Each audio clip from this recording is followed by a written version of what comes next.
Good morning, everybody. We're so excited to be with you for part two of Leading Through Uncertainty. I'm here with my very good friend, Liz Wiseman. We are broadcasting from the Banana. This is my living room. We call it the Banana because it's a really long, narrow house in Menlo Park, California. And we're just excited to be on with you today. How you doing, Liz? I'm good. And I'm really excited because I always like talking with you, but we've got Dr. Tasha coming. We have a special guest coming. And we're excited to introduce you to her in just a second. But first, let's just tell us where you are coming from. Just throw it into the chat so we know where you're coming from. And I've got a slide I want to start with as we start this. Let's even do this. We're talking about uncertainty today. Tell us how you are doing in terms of the uncertainty that you are dealing with and the severity of the pain level that you are in, or maybe no pain at all. Well, and I think there's two ways you can answer this. It's one, what's the degree of uncertainty around you, or just how are you doing in the uncertainty around you? So I don't know. I would say for me, I'm kind of midway through. Let's see. Okay, people are coming in from all over. Let me see. We've got San Diego, California. We've got Florida. We've got Raleigh, North Carolina. I saw Munich earlier. India. Oh, so glad to have you on. Several people from India. From India, and Tom from Dublin. Good to have you. Oh, love having you here from Rome. Okay, so throw it into chat. Your level of uncertainty. You give us a number. I'm seeing fours, twos. I mean, this is like a nice chill group. Okay. Ooh. Okay. Now we need a math wizard who is here who can maybe just look at these numbers, sense it like in your bones, and give us an average of this. Or if we had. Yeah, who's our math savant that's going to give us an average? Yeah. Yolanda, oh, good to have you on from Mexico City. Okay, so listen, we're really excited to talk to you about this topic. We've got a special friend that we're going to introduce in just a second. In the last episode, Liz and I spent an hour with some of you and some of your colleagues in our community talking about this concept of how do you lead in very uncertain times. And we've all had our fair share of feeling uncertain. I mean, well, the uncertainty index in the world is spiking like it did prior to COVID. I mean, so we know that people are really feeling a lot of this. And so if you didn't get a chance to see that episode, we'd love to have you, or just go back and reflect on it. It will be on our YouTube channel. But, before we dive into this conversation, let's just kind of level set a little bit, Liz. Let's talk a little, what we're going to do is two things. First, if this is the first time that you've attended Leadership Matters, we use your intelligence to share with community members on what are the things that you are finding to be successful, to lead through uncertainty. So put things in the chat, be on the chat, and we will share your wisdom with everybody else in the community that's not here. So that's rule number one. Rule number two is Austin, who's actually on the roof right now, covering a... Laughing because the sun that was on you is magically gone because Austin, who is the best program manager and marketing director of our team, just climbed on the roof to block the sun. At first, I thought, though, it's like something was coming through the roof because I was like, the best. Let's look for Austin. Austin, bam! We're going to give a bam for Austin. And our goal, Liz and I's goal is he's not in the room, so he doesn't know this, but at least once we try to crack his egg. We try to get him to laugh out loud so you all can hear it. We'll see if we win and actually get him laughing. If you do, make sure you give us some clapping hands and a little love if we can actually accomplish getting him to laugh, because sometimes he tries to keep it all buttoned together. And Liz and I's goal, we want to break that. Okay, so that's the game. And we are really excited to explore two challenges today. So we take two challenges from the community on things that people are struggling with from a leadership perspective. They're these leadership challenges that are hard, but they're the things that matter. And that's why we're taking uncertainty. So here are the two challenges. Let me read those to you that we're going to take on today, and then we're going to jump right in. So here we go. So challenge number one is, I'm just going to read them both, and then we will do some level setting next. We're in a government agency, and we rely on federal and state money for much of our funding. There's a lot of uncertainty surrounding the potential of reducing funding or cuts to specific programs. The possibility of personal cutbacks are the biggest concern with this. And this was submitted by somebody Ouch. Ouch. This Synonymous. was really, I felt this. I got like a state of agita around this. So I'm excited to take this on. And I mean, we're going to get to this challenge in a few minutes, but I think I just want to say to everyone who's facing this situation and our federal workers who are dealing with this kind of uncertainty, I think I just want to say I appreciate the work that you're doing. And it's easy to start to question whether or not your work has value when it's kind of potentially going to be cut. But I just want to say, like, from me to you, I appreciate Yeah, and what you've been surely doing. for people in this situation, the ground is moving under your feet, and this is really hard to be able to kind of have your head down and try to do any great work when this is occurring. Next challenge, here we are. It's challenge 2. This was Jose Perfecto who sent this to us, and I'm struggling to adjust to a recent change in leadership. There's a lot of new ideas, and it has created a lot of extra work. It's confusing.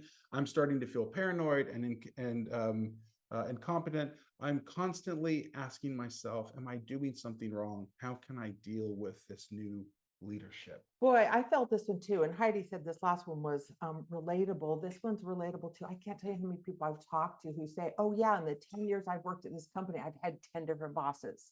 So it's not even a matter of good boss or bad boss. It's just new boss. And I remember being in this situation, how disruptive it felt to, like, man, I had a thing going and a rhythm and a process and a way of working and a relationship with this boss. And now I've got this new person and everything feels unfamiliar to me. I am in terra incognito. So these are both really tough situations. I'm glad we're taking these on. Well, let's dive in. Let's start, Liz, with just the underlying principles of dealing with uncertainty. I've got a poll. So I'll put this poll up, Liz, and pass it to you. Let me go ahead and get it up. Oh no, Austin, could you throw that? And Austin, bam, for getting on the roof in the middle of the show. Back Dang, to like you're terra back. firma. Terra firma. Austin is safe and sound. I survived. Okay, so we're going to look at this first by looking at some of the principles for how do you navigate through uncertainty. We're going to take a few ideas from impact players, and then we are going to take some ideas from this new book, Shatterproof, from the author herself. She's going to join us in just a moment, but it's one of the things that we learned when I went out and studied the high value contributors, people who are making an extraordinary difference, the difference makers in our organization, about what do they do differently, not the low performers, but from solid performers, ordinary contributors. What I found was that the ordinary contributors, they took ownership, they were great team members, they carried their weight on teams, they were focused on goals, they did their job well. And they were absolutely brilliant, stellar, but they were stellar in ordinary times. And what we found is the big differentiator between the impact players and the ordinary contributors was that the impact players were stellar in uncertainty. When things started to get rough and rocky and the ground is wobbling and things don't look familiar to you and there's no playbook, that's where the impact players tend to see the situation differently. They think about it differently. And we found that there were these 5 situations that the impact players handled very differently than ordinary contributors. I call them everyday challenges because they're, in today's work world, they're inescapable. Like, they're not going away. So our poll is, how many of these, or which of these is causing you the greatest degree of grief? So when you look at that little pain chart, you know, like, which of these is nudging you over to the right? You know, is it like messy problems that don't have clear owners, that doesn't belong to this one role or that one department? It's that messy stuff in the middle. You know, is it unclear roles where you can't figure out really like who's the boss or who's your boss? Is it unforeseen obstacles, the things that are bigger than you, more powerful than you, that just drop in your path uninvited? Is it moving targets where the goal you're shooting at keeps moving while you're taking your shot? And then lastly, you know, is it unrelenting demands where the workload is increasing faster than the resources is increasing? Sean, what's causing you the greatest degree of grief right now? Just demand.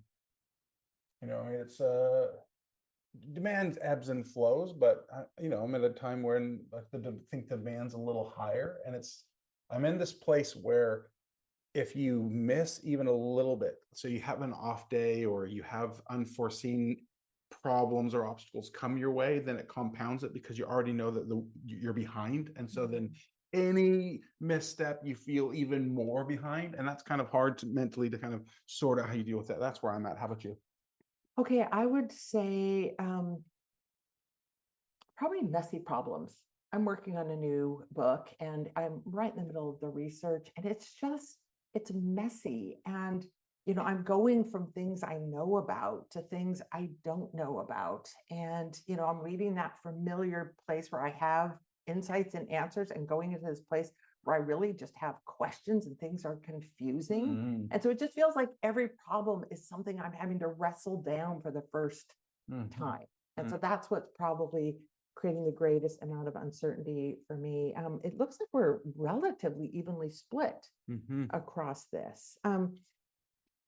I want to try to sum up what we find the impact players do differently. They are skilled, adept, active, and courageous in how they deal with uncertainty. And the first thing is this difference between how they see it. Now, we have talked about this in these sessions before. We've talked about that they look at uncertainty with a different lens, that they're looking at it through an opportunity lens. Now, these are some little goggles we had made. And, while most of us kind of tend to look at this through this uncertainty lens, and, the neurologist would tell us it's our natural lens, it's our first lens, it's where like the brain These are stem. flames if you can't see them.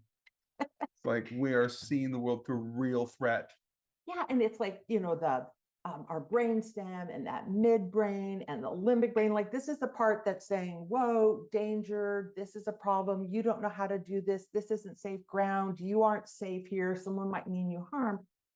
What we find is that while the impact players experience that, they stay with the problem long enough, get comfortable enough with it, that they're able to let that problem go up to the cortex of their brain, the part that does the reasoning and thinking, and it allows them to look at that with opportunity goggles. And you're so proud of those, aren't you? So that's one of the things that we see. And then in terms of taking action, I think I can best sum it up with this idea that instead of waiting for that to subside, they tend to advance. They go through it rather than around it. And it reminds me of one of my favorite, I have to say, my favorite poet, Robert Frost's a line from a poem he actually wrote back in 1915. So over 100 years ago. Let me get it right, just to honor his words. This line in this poem, it's from A Servant to Servants. He says the best way out is always through. And I agree to that, or insofar as that I can see no way out but through. And it's this reminder that, like, while we have this tendency to want to run around these problems, the best way is through. And that reminds me of a story I heard told by a former NFL wide receiver named Eric Bowles, who talked about running around the wedge. And so he was a wide receiver, and his job was to catch the big passes and, run them in for touchdowns. And his mentality is like, don't get tackled, don't get hit, don't get hurt. Your job is to catch and run. Well, that was his normal position, but on special teams, he played the flyer because you had to be fast to be the flyer. And so when his team was kicking off to the opposing team and the receiver catches, it says when those big long balls come, I'm always so nervous for that receiver who catches it and has to run. His job was to tackle that receiver. And the other team has got in front of that receiver a formation called the wedge. And the wedge is a bunch of big, burly linemen who are running as a human wall in front of that receiver to protect the receiver against tackle. Now, his job is to break the wedge. It's to go in and break up that wedge so he or one of his teammates can get to the receiver. Well, he's running flying down the field, and he sees the wedge, and he's like, yeah, no. And these are big guys. And so he just decides he's fast.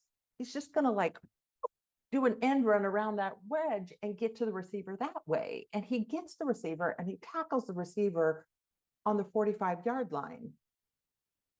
But after the game, the team is reviewing their loss because he tackled that receiver on the 45-yard line rather than the 20-yard line where he should have been able to get to that receiver if he'd gone through and broken up that wedge. The team lost. They lost their chance for playoffs. And he just recounted this feeling of like, he thought he could just go around it, like discreetly. And of course, everyone on the team saw it. The coach saw it. It cost them this win because he went around rather than through. And I think that's what we've learned is that the impact players don't go around uncertainty. They realize there is no way around. The best way is through. That is what we have learned from impact players. We want to now spend the bulk of our time really looking at these two challenges through the lens of the research done by Dr. Tasha Eurich in this book. So, Sean, let's introduce Tasha. Well, we are so pleased to have Tasha with us. Let's get camera on Tasha.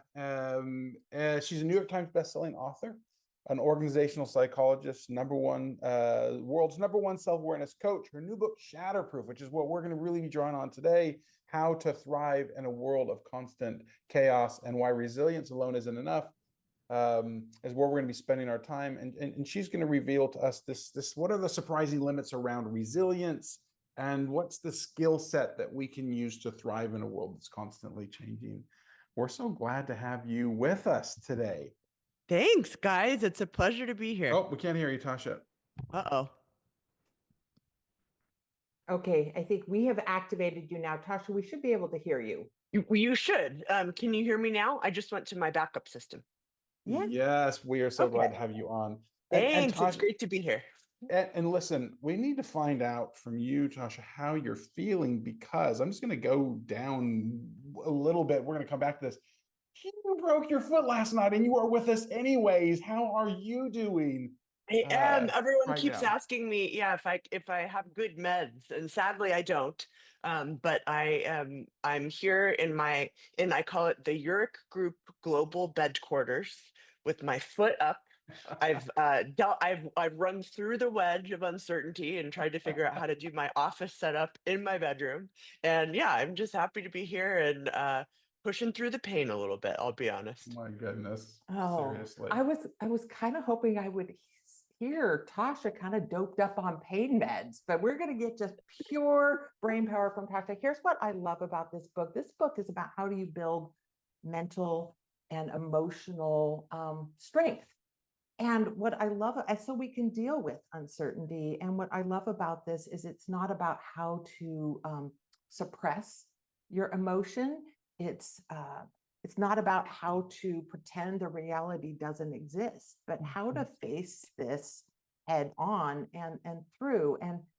And it goes beyond. And I got to talk to Tasha early on. I talked with you when you were realizing this is not about resiliency.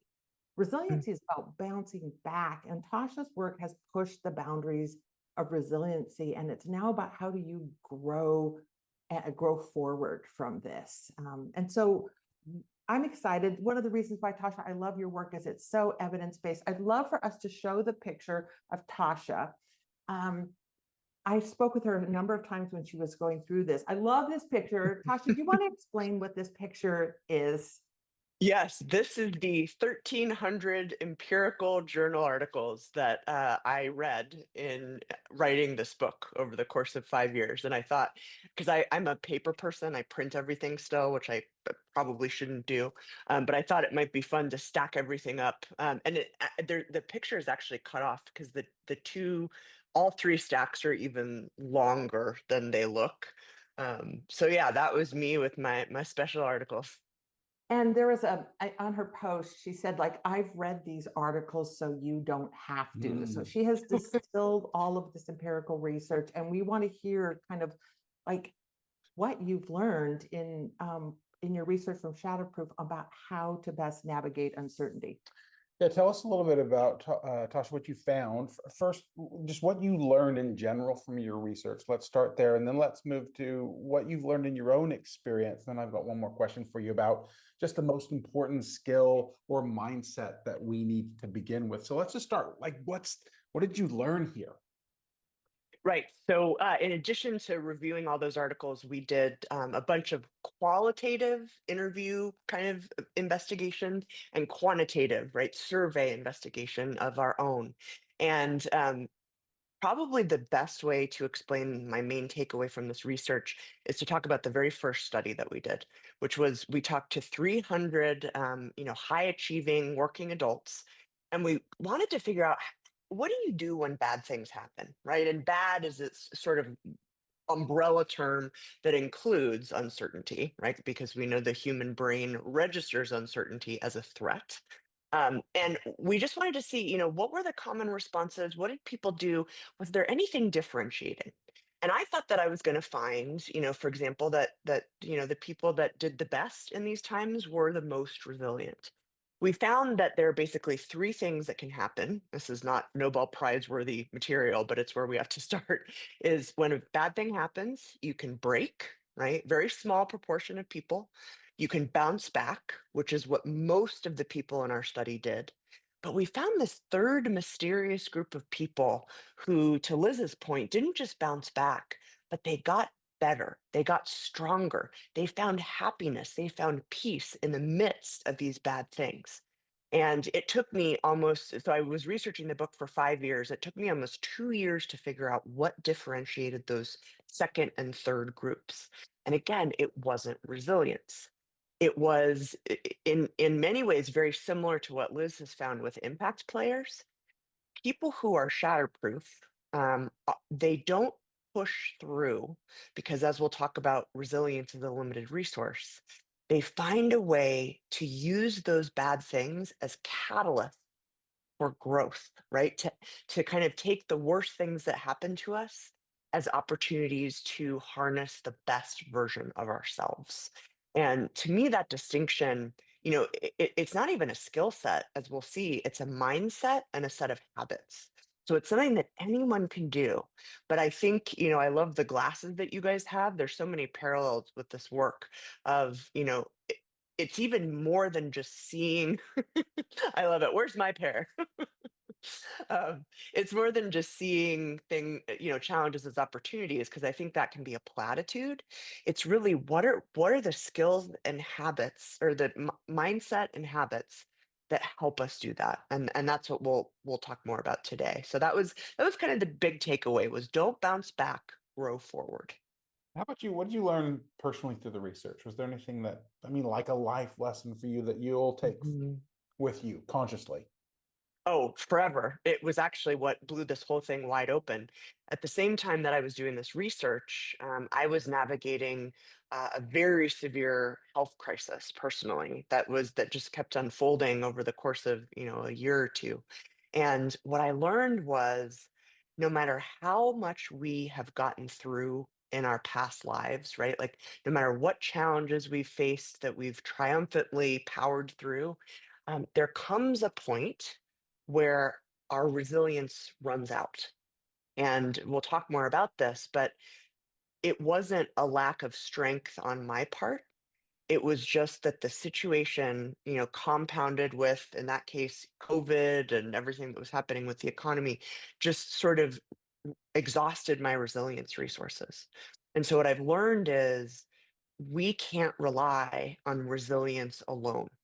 And we can't rely on our past resilience alone, because usually at the most inconvenient time, when we least expect it, is when we hit what I call our resilience ceiling. And I was personally experiencing that. I think, my past books have been a little more like, I'm smart and I'll tell you what to do. And this book is really like, I experienced how it Mm. feels when your resilience runs out. And what I've learned is that's not a personal failure. That's just a characteristic of resilience. And that's why it can't be our only tool in our toolbox to manage uncertainty. Mhm. Tasha, what does it look like when someone's resilience runs out? With like people you know who are relying on resilience, who are like persevering, I've just got to keep going, I've got to just keep bouncing back. What does it look like? What do you see in them? Like, what do you see in their eyes? What do you see in their behavior? Like, So I have three clues that I've distilled this into that you might be nearing your resilience ceiling. So the first I call, in reference to our colleague and friend Marshall Goldsmith, uh, lost mojo. And basically what that is you just don't have the will anymore to keep all the plates spinning. Like you're not powering through challenges, you're just kind of like so done with them. The second is that little things can feel big. So one example I tell in the book is a CEO I was coaching who was navigating his organization through a really big transformation. And he said, he kept saying, I'm fine, it's fine. And he called me one day and he said, Tasha, there was a minor problem in my team meeting today. And I just randomly started yelling at them. And he goes, so I guess I'm not fine. Right? I guess I'm not fine. You're fine until the second you aren't. But usually it's those little things that we react to more, and once we can notice that, that's a really good clue. And then the last clue, which I think is the most important, is our top coping tools start to fail. They start to feel like piling on instead of providing relief. So, for me, those tools were gratitude. They were, trying to move my body. They were, sleeping. They were like meditating, right? And all of those resilience tools, when your resilience runs out, when you practice those practices, sometimes it can be more depleting. And so I think if anybody, I'm curious in the chat if anybody is resonates with any of those three, and maybe how close you might be to your resilience ceiling. But that's what we sort of found as the main clues. yeah. And maybe let's ask in chat, what does it look like for you when your resilience runs out? It might be one of those three, it might be something else, but like, how do you know? Like you're kind of at the end of your resilience. Tasha, I was talking to someone 2 days ago. He's the CEO of a company in Texas, and he's commuting between California and Texas. He said, he's like, yeah, I just don't have gas in my tank for this anymore. Mhm. And like I could see like what you just described, I saw it in his eyes. Like I just can't keep doing this. Yeah, And there's, oh, go ahead, Sean. Sorry. no, go ahead. Well, I was going to say, there's sort of this feeling. I've tried to give it a name of grit gaslighting, where we say, gosh, I'm a strong person. I'm a CEO, for goodness sake, right? And I've gotten through everything before. Why now? Like, what's wrong with me? Other people have real problems. I'm not even having the worst problems of anyone I know. But grit gaslighting is kind of an outgrowth of this resilience at all cost mindset, where either we, sort of punish ourselves for being at that point and we say, what's wrong with me? Or sometimes we can inadvertently sort of give other people grit gaslighting. I remember somebody that I was talking to during my resilience running out, and he said, gosh, you're such a strong person. I'm surprised you're struggling with this. Right. And so I think that's an important term for us to keep in our minds about this. So Tasha, you're saying like we often think others gaslight us. Are you saying like we end up gaslighting ourselves? Like I should be able to handle this. Okay, super interesting. I want to go to Andrew. Andrew on our team of the Wiseman group is on, and I have a feeling Andrew is paying attention to what's going on in chat. Like, what are you seeing are the signs that people have run out? Andrew, are you there? And can you kind of sum up some of what you're seeing? Yeah, there are a lot of ways people are trying to describe what Tasha has said. And they all have their own language because they know exactly what it feels like. I think Tasha did such a good job explaining the analogies. I think people are trying to create analogies of what it is. Like deer in the headlights is lost mojo for people, right?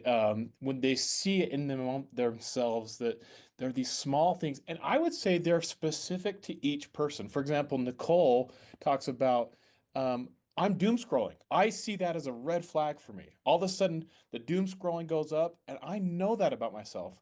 What's interesting, and I'd love to hear what Tasha says, is people have, I think, a pretty good idea of what it looks like for themselves in probably those categories. And if they do, how well do they know it? I mean, or are they sometimes oblivious to that they're in this state? That's a great question. I think there's a question I ask my coaching clients a lot, which is, what are you pretending not to know? And I think we know, but we don't have a script, or we don't have a second sort of alternative system to do anything differently, right? So like I'm working through a book launch right now, and it's, there's so much collateral I have to create and so much time on my computer. And a resilient mindset would be just keep sitting there by your computer and pounding everything out, right? And even if that's not working, even if I'm getting tired, even if my brain isn't functioning anymore, I just have to power through. And so being shatterproof is about saying, wait a minute, something is wrong here. My pain is not a personal failure. My pain is a signal to pay attention. And to sort of disengage with that script that we've learned when we're pretending not to know that we're close to our resilience ceiling. Wow. Well, that makes me, maybe what we could do then is to set up what you just said as we go into these next few challenges. Let me ask you this question. Go ahead. So can I just point Yeah, out please. something that I'm seeing here? There's a comment here from Dudu Masomi about, it's the second sentence. He says, unfortunately, the unrelenting demands prevent the opportunity to grow forward. And you know what that makes me think about, Sean? It makes me think about the book you were working on, about the importance of, like, in all of the noise, being able to like slow down and figure out what's important, because otherwise, like, you are going to run out. And I'm just thinking the work you're doing is really important. And I think plays a role in figuring out this puzzle, which is how do we face these challenges strong and not worn out because we're strung out. Yeah. And for those of you that don't know, the book that I'm working on right now is called Pause: How to Lead Brilliant Work in a Busy World. And we were trying to figure out what's the difference between these leaders who amplify distraction versus leaders who create space in a really distracting environment to focus and to do impact player style work. And what we learned is that these leaders that create space for focus where there is none, is that they're really good at slowing things down when it feels like it would actually be impossible to slow things down. And so in that piece of work, we'll share the mindset that we learned from these leaders, and 12 practices really on what we can all do to slow things down when it feels like there's no chance to do it. And I think that what I'd love to do is let's build from what we've talked about, Tasha, between your research and Liz's yours. Let's pivot to these next two problems. But Tasha, I'd love for you to set it up. So here's the question I have for you. What's the most, let's call it maybe the starting point or the most important skill that someone needs to develop to become shatterproof? And then we'll take that into this first challenge. That's a great question, to distill it into one thing. Okay, so here's what I think it is. It is the ability to pause, and in moments where we're experiencing pain, pivot away from our self-limiting patterns, right? Where we become the worst version of ourselves, and instead focus on finding new ways to fulfill our fundamental needs. And this is a whole teach piece I won't, kind of get into the depths of right now, but focusing on our needs is not selfish.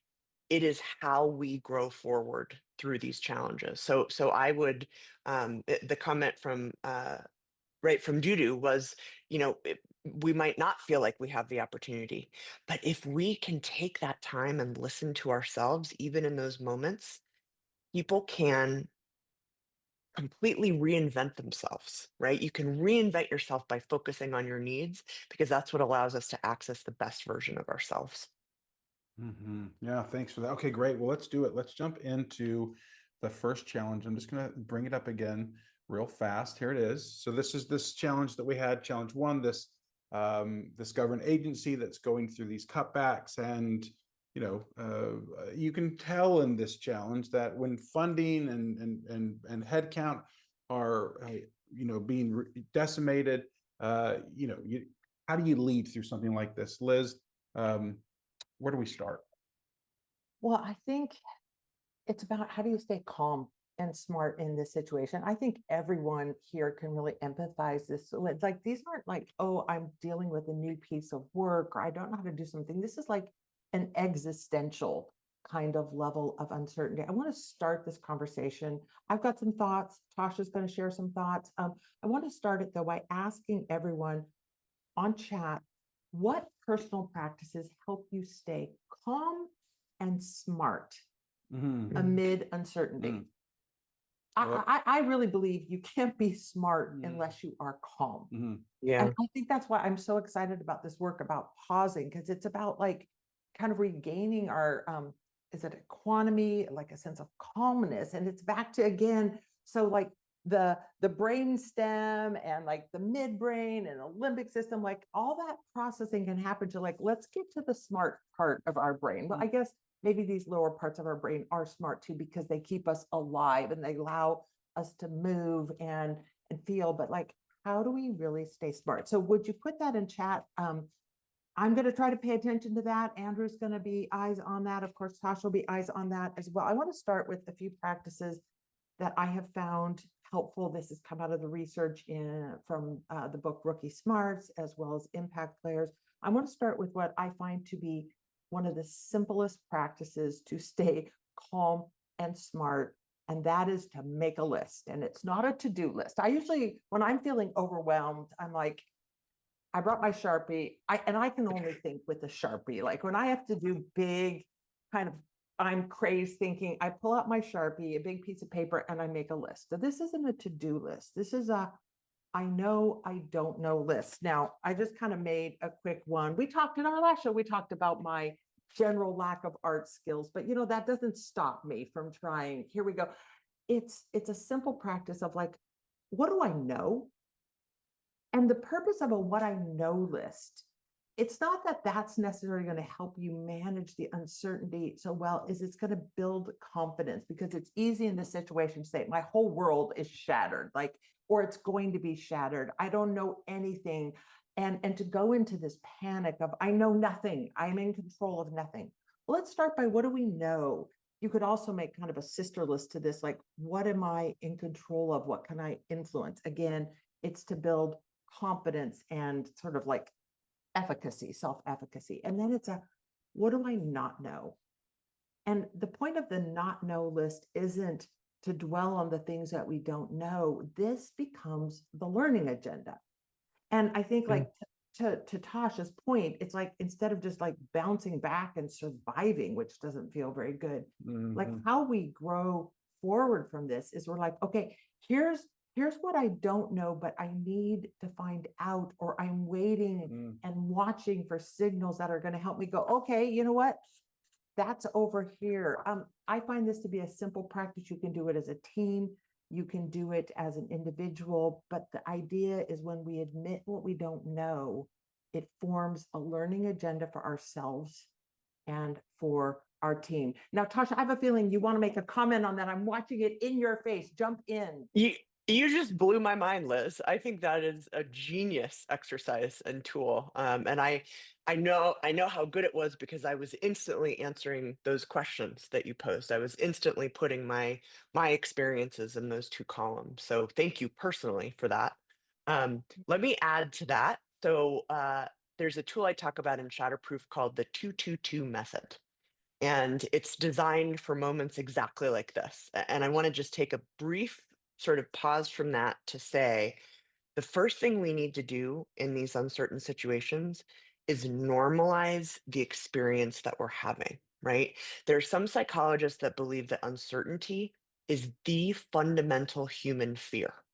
So there was a study that was done where, excuse me, sounds right. people, right? I mean, it feels true, and you sort of think about what our ancestors were dealing with, as uncertainty meant the possibility of death, and that's how our brains are programmed. There was a study that showed that this is really interesting.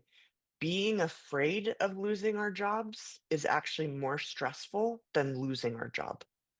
So I just want to normalize that, and to, again, like, let's not gaslight ourselves about these moments that we're walking through, that are testing us.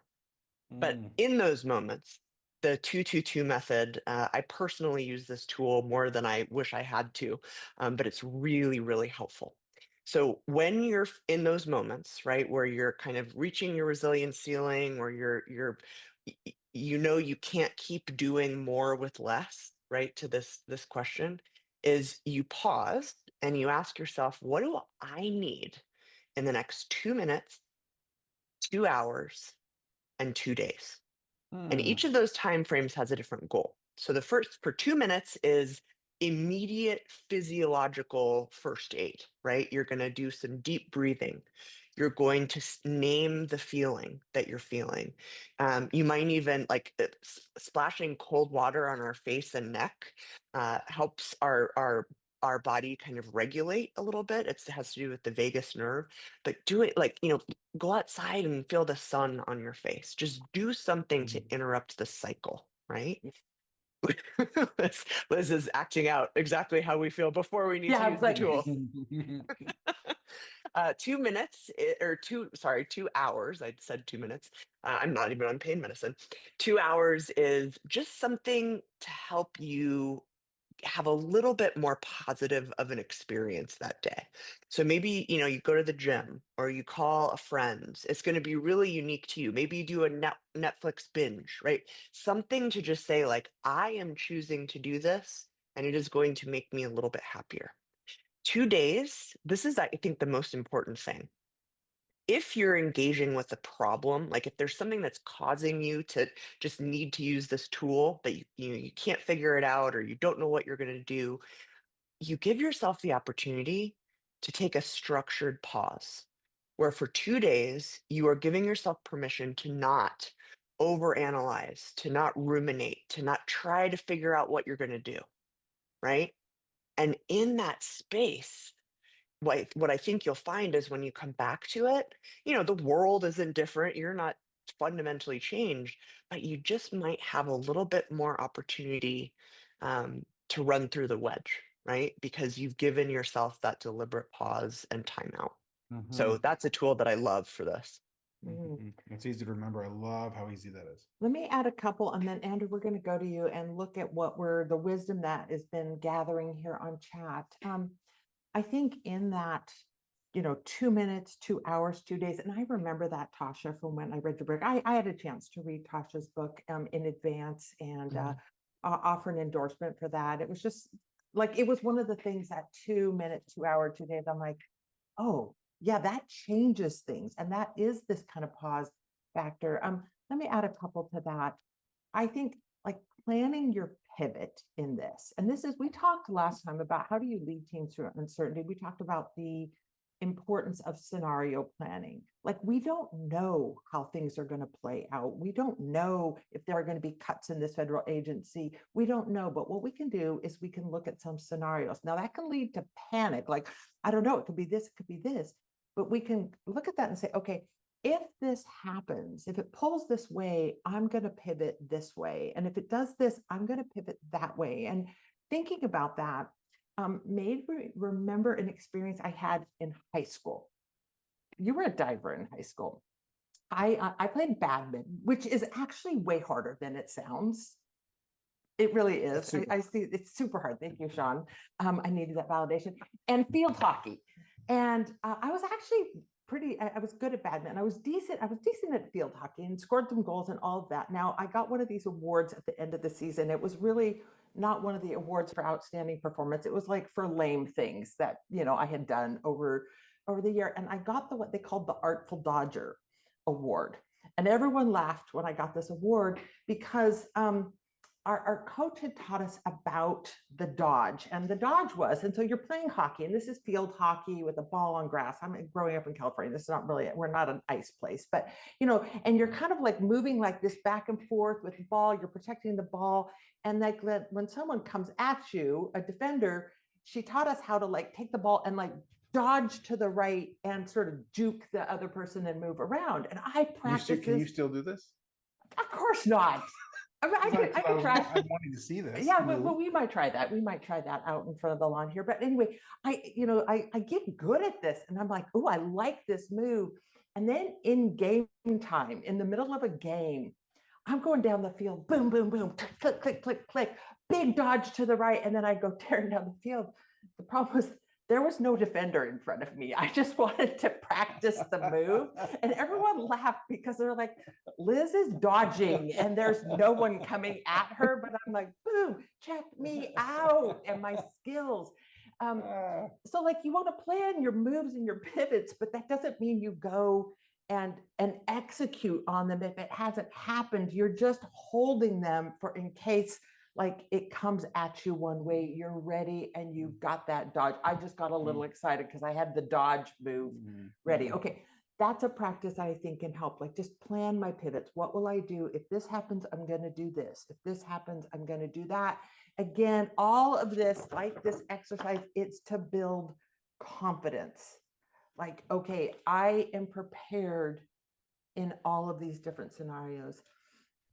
I want to share a practice that I have found personally really helps me in times of uncertainty.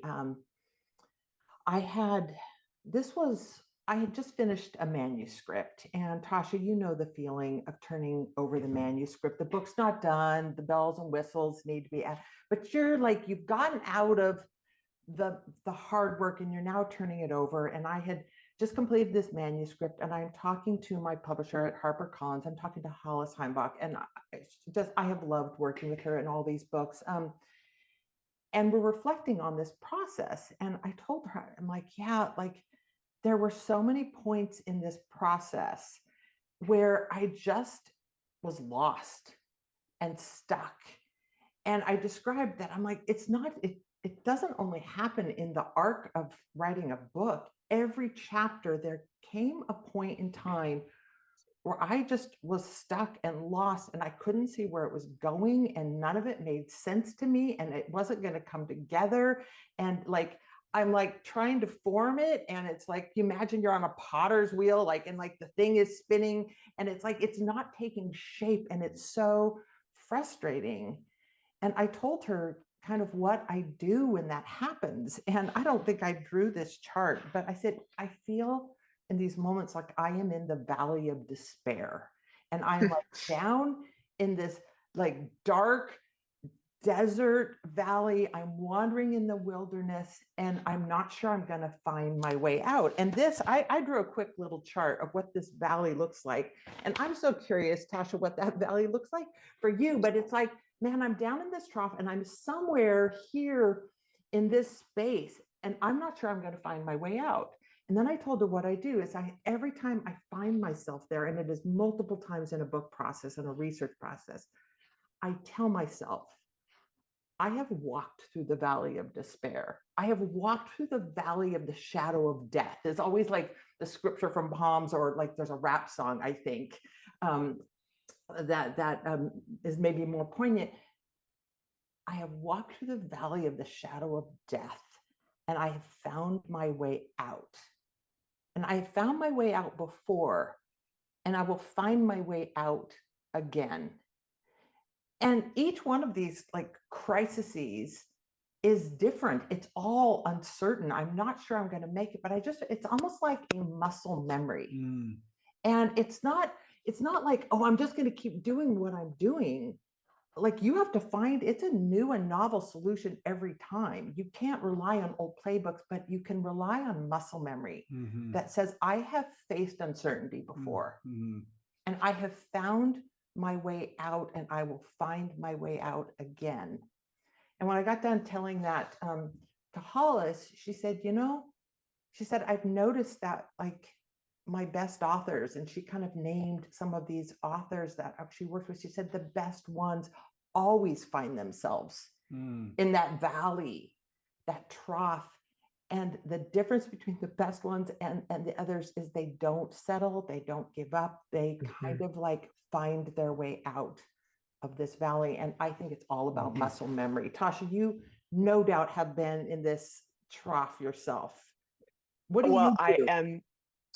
I was laughing to myself when I was hearing you describe that because I am in that trough now with the 2 bonus chapters of Shatterproof that were supposed to go live on April 1st. um, uh, for a lot of reasons, I was not able to get them done in advance, and so now I have this like gift of extra time.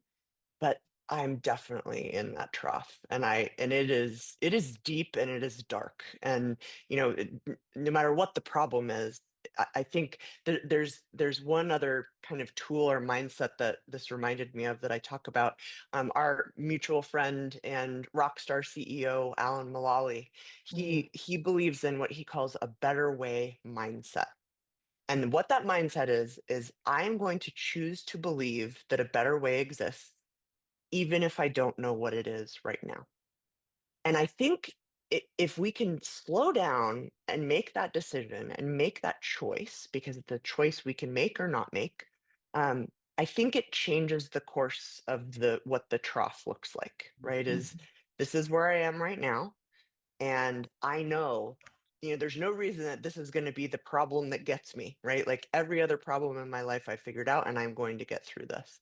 And then again, the only way out is through. So just keep, Mm, but maybe don't use the same strategy over and over. If something isn't working, try to pivot. mm, yeah. And this is why I drew it this way, because it's not getting Mhm. ourselves out, isn't this like linear, slow climb up? It's usually a step up, it's a breakthrough, mhm, it's a better way. And it's like, I don't have it now, but I will find mm, it. mm. Let's have Andrew sum up what he's seeing on the wisdom on chat, and then we need to move to challenge 2. Yeah, lots of wisdom. My gosh, we have such talented and intelligent people. That's what makes this so much fun. One of the themes that I'm seeing here are a lot of people are seeking catharsis through common refrains or common practices like mindfulness, nature, spiritual center. I would love to hear from Tasha, maybe empirically what we've learned that are perhaps true and helping in this regard, or perhaps myths, things that may not be true when we're trying to use these kinds of techniques. Sure.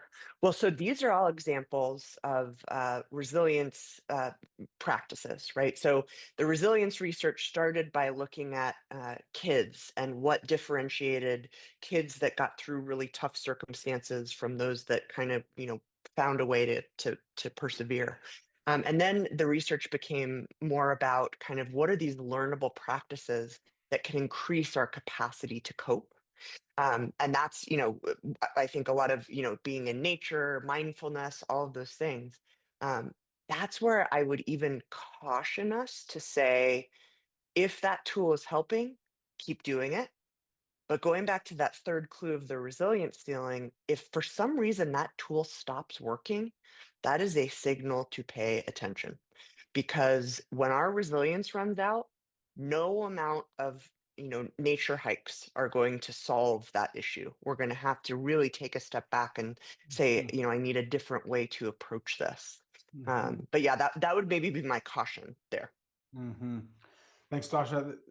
Fantastic. This will all be summarized and sent out for your benefit. Let's pivot. Let's go to challenge 2. I'm going to go ahead and throw it up.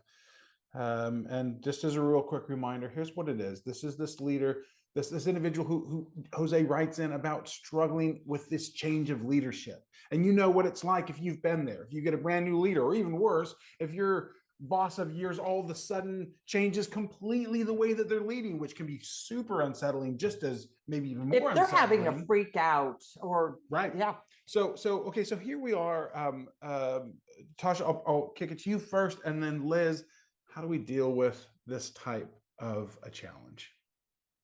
So this would be sort of what I would offer because I think this is a challenging challenge. What this is a signal that your need for confidence is not being met. And the 3 human needs that we are biologically programmed to seek are confidence, which is feeling like we're doing well and getting better. 2 is choice, which is a sense of agency and authenticity. And then third is connection, which means, I feel like I belong and I feel like I have mutually supportive relationships. The interesting thing that happens when one of these needs is frustrated, right? Like the sense of incompetence that we might feel with a new boss that we can't predict. Um, it's the same thing as if our physical needs aren't being met, right? If we're thirsty, we need to get this thing met because or we need to get water and we need to get that need met. If our confidence is being thwarted, we sort of like start to melt down psychologically. And that's what turns us into the worst version of ourselves. When someone says like, I feel like I'm doing it wrong, um, that is a clue that our need for confidence isn't being met. And so this is going to sound crazy, but I'm going to give you this tool and I want you to try it the next time you're in a situation, whether or not it's with a new leader, but any situation where you're questioning your competence. I'll give you an example. So I was, as I mentioned earlier, pounding away on my laptop on these bonus chapters, and I was in the valley of despair. And it was like a little mini valley of despair. And what I realized was a resilient approach would be just keep doing it, right? Like with this new boss, like work harder, do more. Um, but what I realized I needed to do in that moment instead was do something that would be like a microdose of confidence so that I could come back to the task and feel differently about it. And this is such a silly example, but I really think it illustrates this. I had my not this watch, but another watch was too big, and I never taken links out of my watch before. But I was like, you know what? I bet like right now, if I order this on Amazon, I'll get it today. I ordered a kit and I looked at a video and I removed 2 links from my watch. And I felt like the smartest person on earth that I had just learned to do this, right? I mean, it's a very silly example, but I did it and I felt it physiologically. And sure enough, I went a little bit later that day, I went back to my chapter and I started to climb my way out of the trough. Mhm. And so, it's interesting because I think in a situation like this, we almost feel pulled to the external, which is like, make my boss happy, figure them out, do this, do that. But sometimes we need to take a step back and look within and say, how can I help this need get met better if my environment isn't? So that Mhm. would be what I would offer. Thanks for that. Liz, what would you say? Well, I want to go back to something, Tasha, you mentioned early on in the last challenge. You talked about crafting, need crafting. And I think Mhm. this is one where we have a new boss. It's very easy to go, what do they want from me? I can't figure them out. And I think we can flip that and say, let me help them figure me out and let them know what I need from them. Now, you can do this poorly by saying, okay, I need these things from you, or you can just help them understand your process. For me to be able to do great work, like this is what I need from you. Like if you can give me like a sense of like why we're doing this and the outcomes you're looking for, then I will go off and I will nail this thing. But it's like the act of taking charge of this and asking for what you need in a way that is doable for your boss Mhm. and like teaches them how you do your best work. Again, if we could approach it with sort of an entitled sense, it's going to go wrong, or we can do this with a sense of understanding and Mhm. education. I find that's what I do when I can't figure out who I'm working for and what they Mhm. need from me. I'm like, this is what I need from you for me to do great work for Mhm. you. And it always flips it. I love it. Well, let's add one little thought that I had as we were talking about all of this. Maybe a thread that runs through. Tasha, thank you for what you've shared, and Liz, what you shared. Sometimes I find if things are crazy uncertain, I just freeze, and we've all experienced it. And I'm reminded of this concept, this very, very simple concept that is so reliable. It's this idea of exposure therapy.